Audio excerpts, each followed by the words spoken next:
Actually சிறைன்னா என்னன்னா ஒரு ஒரு ரூமுக்குள்ள அடைச்சி வச்சு நீ தனிமையில நீ செஞ்சது சரியா தப்பா உன் மனசாட்சியோட பேசுங்கிறதுக்காக தான் அந்த சிறை தனி அப்படி வைக்கிறது. இந்த பெர்ஸ்பெக்டிவ்ல யாரும் யோசிச்சிருக்க மாட்டாங்க சார். அதுதான் சிறைங்கிறது அதுதான்.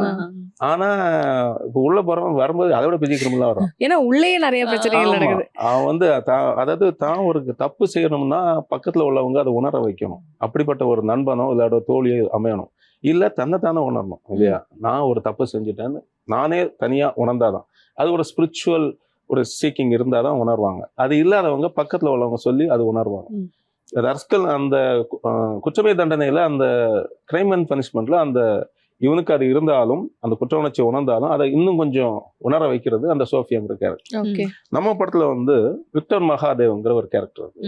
இந்த கேரக்டர் கொலை செய்யறதே தொழில். ஒரு பெய்டு அசாசின். அவர் யாருக்காகவும் கொலை பண்ணுவார்.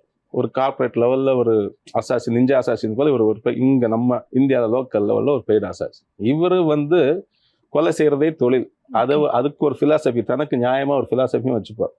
அதாவது அவரை பொறுத்த அளவில் அவர் பண்றது கொலை கிடையாது, அவர் கொடுக்கறது freedom from pain, freedom from this world.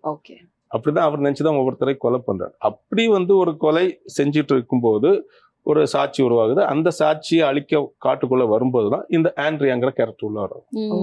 இவங்களோட என்கவுண்டர் ஆக ஒரு சூழல் வருது.